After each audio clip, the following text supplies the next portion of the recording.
Hello, peoples, and welcome to Esoterica Cinema, the podcast where we take films from the cinematic multiverse and discuss the hell out of them. My name is Jason Peters, and I am here with you for another patented 5-minute review. I got 5 on it. Today's film is Grizzly Man from director Werner Herzog. That's right, you got to throw that V on the Werner. Google has the description as follows. Pieced together from Timothy Treadwell's actual video footage, Werner Herzog's remarkable documentary examines the calling that drove Treadwell to live among a tribe of wild grizzly bears on an Alaskan reserve.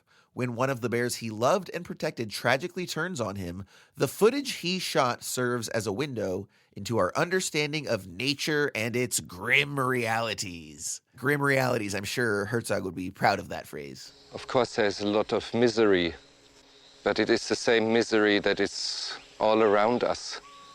The trees here are in misery and the birds are in misery. I don't think they sing, they just screech in pain.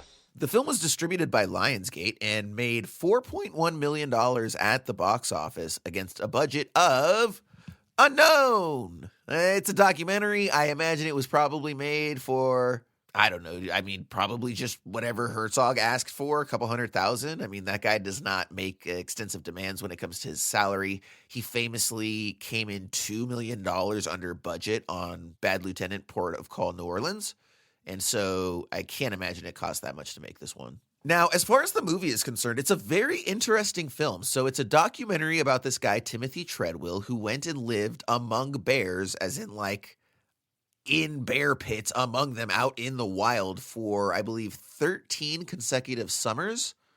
And during the off season, he would actually go around to various schools and present information and talk about bears and how wonderful they were.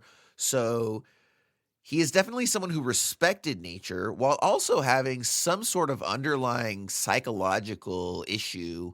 The film doesn't necessarily explicitly say that, but it doesn't shy away from scenes that lead you to believe this anyway. And look, obviously anybody who would go and live among bears to the degree that he does probably has some sort of significant trauma. We definitely sense an inability to relate to humanity, right? So it ends up becoming a very fascinating character study of an interesting and heavily flawed individual in Timothy Treadwell. I appreciate that the film shows respect for his admiration for the bears and for nature as a whole, while also showing his more maverick side that's going to go do this crazy thing that nobody else has ever done before, and that's kind of how he's going to make a name for himself, while also showing that there are some legitimate issues and criticisms that could be pointed at Timothy. And we especially see this with regard to a lot of the local wildlife biologists who recognize that bears do not play by human rules. And it's, in fact, arrogant of us to even think that we could just go live among bears and either understand their way of living or have them come to understand ours. And in fact, as the description alludes to, by the end of it, after those 13 summers, he will in fact be killed by one of the very bears that he was living among.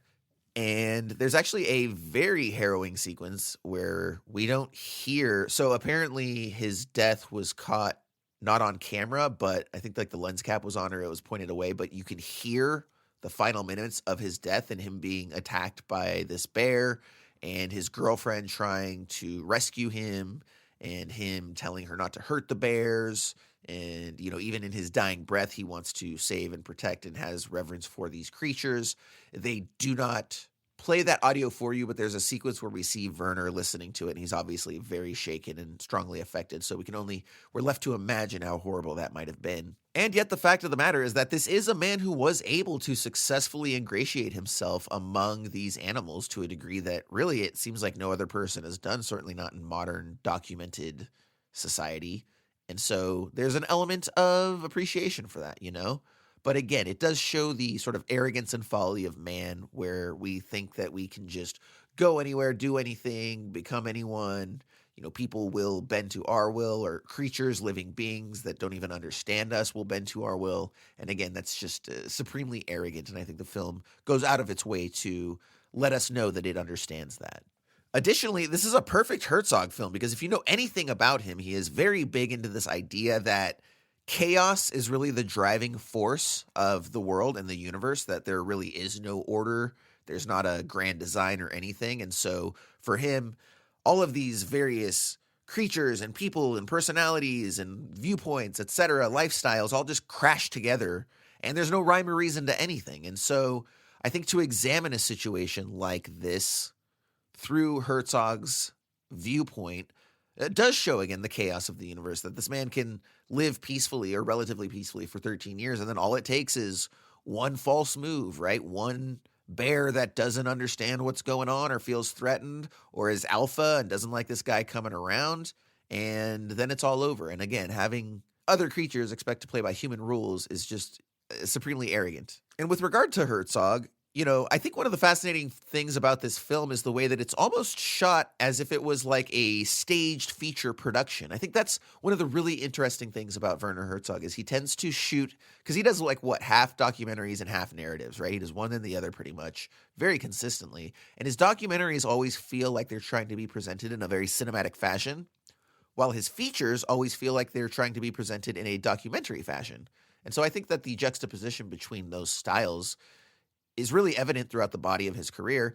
And again, I think that doing some very stylized staging that Herzog does with regards to his subjects while they're being interviewed, the way that he will shoot certain rooms, the lighting, etc., has this very cinematic feel to it, but it's a documentary through and through. And even that cinematic feel is juxtaposed by Treadwell's own footage, which features heavily as probably at least half of the film. So a very interesting film. I really enjoyed this one. 3 adjectives for you: engaging, curious, and respectful, all amounting to 4.5 out of 5 stars for Grizzly Man. This film is available for free all over the internet, including on YouTube. Go ahead and check it out. It's a great film, and we will see you next time right here at Esoterica Cinema. Enjoy the movies.